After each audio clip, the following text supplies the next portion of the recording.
What the heck is an ICO? Yeah. I opened a Binance account. All of a sudden I had, like a couple of $1,000s USDT. I was like, whoa. So for me, it was like a Google moment almost. Yeah. Like I had that experience when I first used Google and be like, Yeah.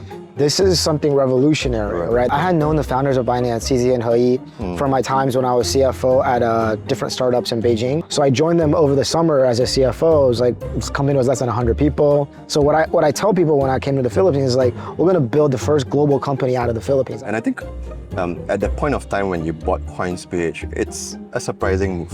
And I think you paid almost double what Gojek paid.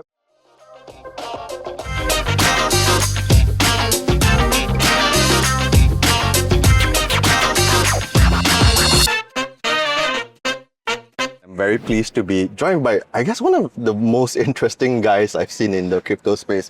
Zhou, he's a Harvard graduate. He spent 15 years in investment banking. You've brought a lot of companies to IPO, and you've reached in 2018 bought over Coins.ph, which is such an interesting story. But let's go back to 2018 when you first became the CFO of Binance. When you took on that role, would you consider that your all-in moment for crypto, and why did you do that?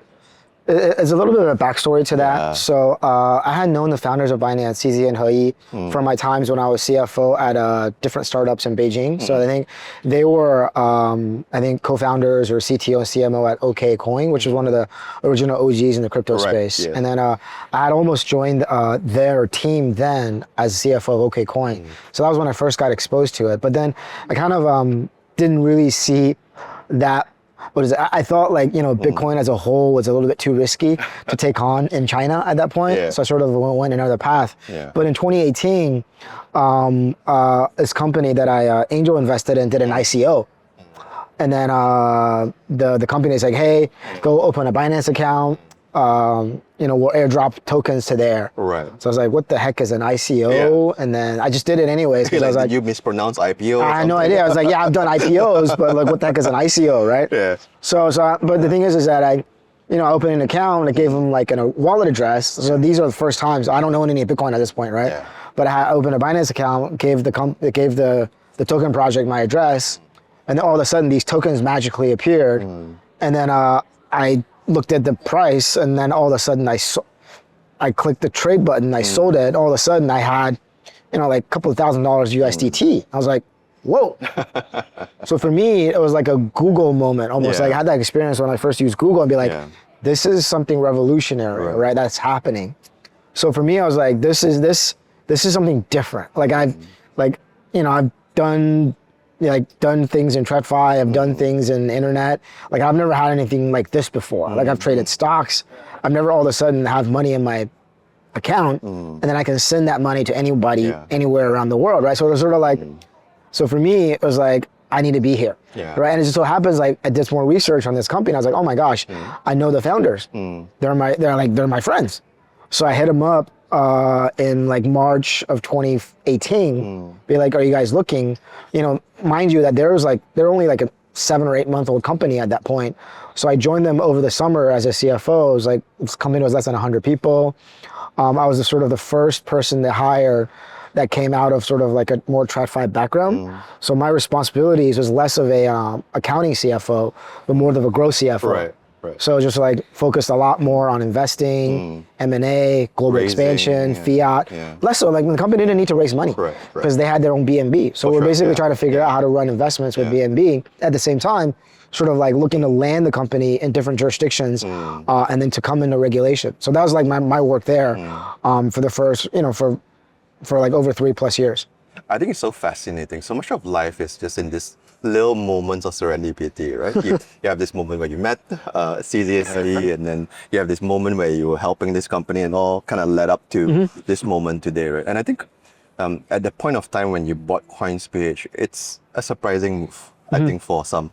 I'm not sure if it's surprising for you, you might have your own thesis, but they weren't exactly known to have the best UI, and after they were bought over from then Gojek, they weren't doing much with it. Nothing. I think you paid almost double what Gojek paid. So paid them off. What's the thesis? What are you seeing that like everyone else was missing at the point of time? I mean, I think like maybe I'm a little bit early, right? But at that point, I basically saw, I view it as like I just got access to this like prime beachfront property, right? Because it's like Philippines, really good demographics, really good crypto adoption, massive player in the global remittance space. So there's a and at that point, there's a massive GameFi population in the Philippines. So for me, I was like, oh, this is like a really nice fixer-upper that I can basically, just do some painting, paint the walls, redo the outside, rearrange the furniture, and then I have this like this beautiful beachfront property that I can, rent out or resell, right? So that was like sort of the look from the outside. And the reason why I thought it was like a prime beachfront property is like the country is interesting, right? Philippines, and then the licenses are interesting, because it has not just a cryptocurrency exchange license, a VASP it's called, it also has an EMI, which means that you can actually serve as a fiat wallet, and also has an FX and remittance license. So we actually have a real use case in terms of facilitating FX and remittance in and out of the Philippines via crypto rails. So I saw a lot of these use cases, and at the same time, I basically, it also has sort of a really good brand in the Philippines. It has a large user base, about 10 plus million users. Is kind of known as the Coinbase of the Philippines, right? So everybody that has traded and bought Bitcoin back in 2014, 15, 16, 17 when it was founded are all like, pretty rich. So there's like a positive brand identity to it. So that was sort of the mentality coming into it. And my goal was basically, if I can fix this thing up, then I can sort of like repeat this in other regions as well. I can basically take my team and go look at other regions and countries, and then sort of like, find other properties that are interesting, and then sort of readjust sort of the business based on sort of the tech and the product that we build up in the Philippines. And sort of that's one bucket. The other bigger bucket, because of my experience at Binance, I basically saw the future of crypto as regulated. And I think it's taken a little bit of time for that thesis to be proven true. But I think everywhere we go today, you're like, okay, everything, it has to come under regulation, right? Only with regulation do you get real mass adoption, and do you provide, security and safety to your users, right? So for me, it's like, to have the ability and experience to run and operate a successful licensed exchange allows you to sort of expand into other regions as well.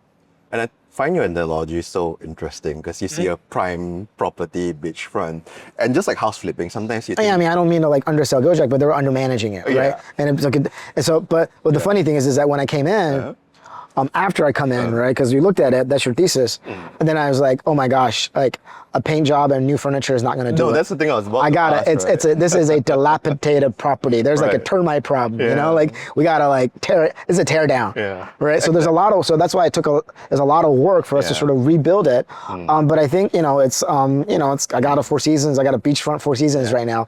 And then I think there's going to be a lot more, I want to have a whole collection of Four Seasons. One in Philippines, a few more in several markets. Right, and I think you brought up an interesting point about how it was the Coinbase of Philippines. In a sense, it was also started around the same time as well. But if you look at all the global players, none of them actually come from Southeast Asia. But Southeast Asia does have, like you said, a massive population.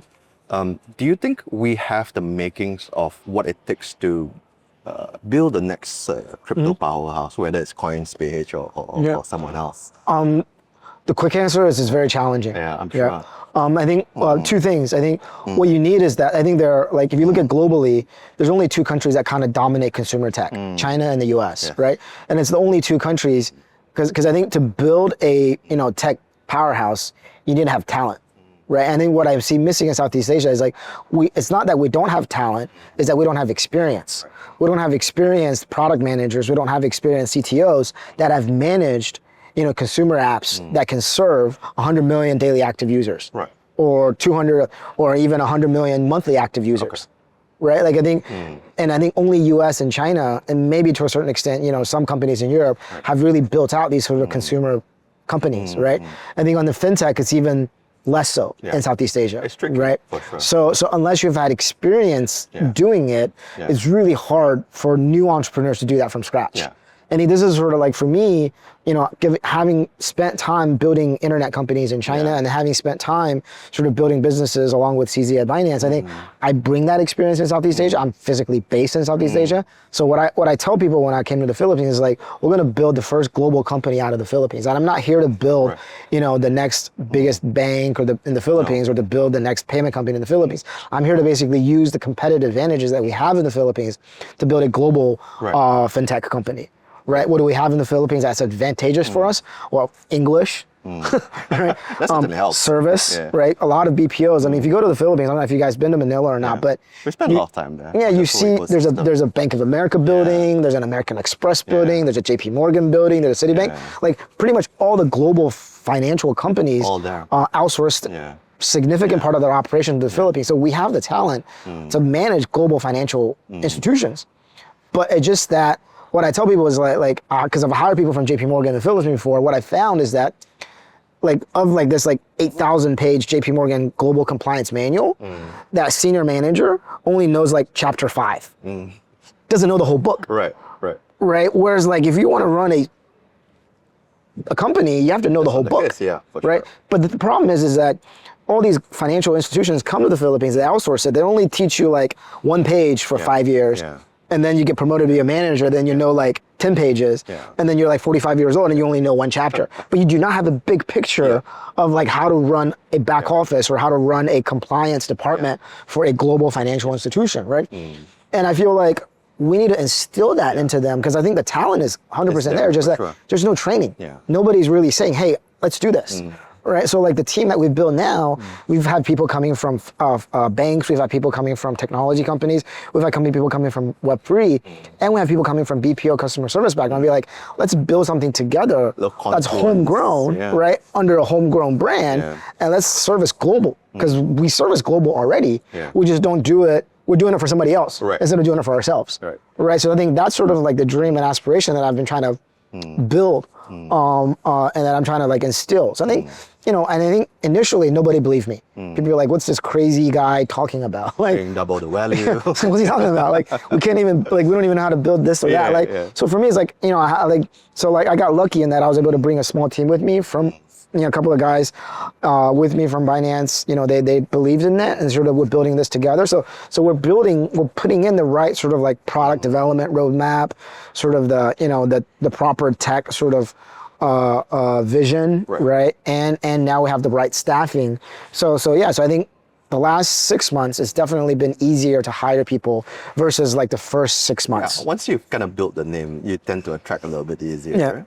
Success begets more success. I think that's so now I think we're like in this sort of like positive snowball moment. Kind of a virtuous cycle, so to say. I guess before I let you go, the last question I have for you, because you said that you wanted to take Coins.ph to a global level, right? Between now and reaching to that global level, what steps are missing? What else needs to be done? What is your immediate focus? What's your priority? Yeah, I think that ball has started rolling. Like for example, outside of the Philippines, we've already successfully have successfully launched. I think in under a licensed regime in Australia, in Brazil, in Mauritius. So we already have sort of like coverage. I think in Southeast Asia and Latin America, in Australia and Africa, and then we are pending. Sort of launching in Europe, and then have also sort of got application process going, and I think are 4 or 5 other countries already. So sort of I think that's sort of getting the ball started, right? The next phase then is we have a brand called Coins.xyz. That's our global brand with a sort of global headquarter licensed out of Mauritius that we're going to start rolling new products and services out of. And I think a lot of it is more about execution in terms of getting there. Because for me, I've had experience, right, in terms of rolling out services globally with a sort of half remote, half sort of centralized team. Because most of these teams, most of these countries that we're launching in, we have local teams, right? We have centralized support out of the Philippines. And then, so for everyone, it's just sort of like a new experience almost, right? Because we have like, we have people in Manila that's running marketing in Australia and running social media conjunction with the team in Brazil, right? These are all new things that we're presenting. So I think with these new interactions, I think it's all about execution. It's all about sort of leadership. It's all about the vision. What we're seeing is actually tremendous amount of activity and interest on the stablecoin and payment side. We see a lot more financial institutions starting to use stablecoins for cross-border remittance, and we have been able to get that business. And I see that as sort of like, balancing out our business, right? From a sort of a retail-driven crypto business to a more institutional B2B-driven sort of like payment business. But both sort of cohort use the same product and tech stack. And underlying thing is the same. That's the beauty of sort of like what we're building, in that I just see like, down the road, if like RWA becomes a thing and then people care more about investing in new type of financial products other than sort of, long tail crypto tokens, I think our platform can service that as well, right? If there's some kind of like lending coming through for our product and platform can service as well. So as I just see like a lot of externalities from the licenses and from the tech and from the banking partners that we sort of started to build. And then we want to sort of deliver that to the Philippines. Because the thing that's like, that I think, we're at Money 2020, one big word that this conference has been talking about the last 10 years is financial inclusion. I feel like we've already accomplished that. To a certain degree. Yeah, I feel like if you don't have a real fiat wallet on shore, you probably have a USDT wallet somewhere, somehow. I mean, it's not achieved in the traditional definition, but everybody's different ways. Yeah, so I feel like the two word that I kind of want to like been sort of talking about, the next phase, it's actually not about financial inclusion anymore. It's about financial empowerment. Right. And I think that's sort of the change, like, because people are fairly literate about how to use e-wallets now. How to make them grow their wealth. It's all about like, okay, once you have that money in your pocket, how do you protect it and how do you grow it, right? Like one thing we've been working with the SEC in the Philippines, like don't get scammed. Like first of all, don't lose it. You know what I'm saying? That's the basics. Like don't fall for guaranteed return Ponzi schemes, right? Like there's a lot of education in there. There's like putting in Bitcoin is actually probably a better option, and for then. Most. So that's it. There's a lot more initiatives I think we work on in terms of financial empowerment. That's why I feel like really excited, because then crypto gives you a lot more tools. It gives you a lot more access. So I think that's what I'm really excited about, the next step. Very energetic kind of space to be in. I guess in closing, are you more bullish on your B2B business or retail business? And do you see yourself going toe-to-toe with your former employer one of these days? Very different. I think we operate in completely different lanes. Okay. I think the Binances of the world, they operate in I joke around as like they operate flights. They're flying things around, like I'm like in the shipping lanes, I'm like a ship. I'm like, I ship things, not as fast, right? Because they're not as regulated, right? Because they're just flying things around. Like things move a lot faster when you don't have like regulators like chasing you every single day. Like every day, regulators will come to you with questions and this and that, right? Like you have to engage, right? You have customer complaints, you have all these things, right? So we can't operate as fast, right? But we still have to ship things from point A to point B. It's still the backbone of trade. Still, right? Like we're still facilitating the movement of money. We're still facilitating financial institutions to buy and hold Bitcoin. There's a lot of things that we do that's very different from from what they're doing. Okay. Right. And the second thing I want to say is that we are complementing each other, right? Because I think during the last I told people, it's like when new players coming into the market, they're generally probably on board with their local neighborhood mom and pop shop. For sure, right? Which is kind of like what we are. They're generally on board with the guys that they're with the depositing. They'll send money from the depositing institution that we use as well, right? To onboard into their first Solana or their first Ethereum or their first Bitcoin, or in the Philippines case, their first Bonk or their first Pepe or their first random meme coin or Turbo or Pepe, right? Yeah. So there's common, but like I can't offer like, 50x leverage. Yeah, Right? I can't offer lending and borrowing, right? Because I don't have the license to do that, right? But maybe when I do have the licenses or when my regulators come out with this election regime, then I can sort of come into then I can have a couple of airplanes fly back and forth as well. Maybe private charters, right?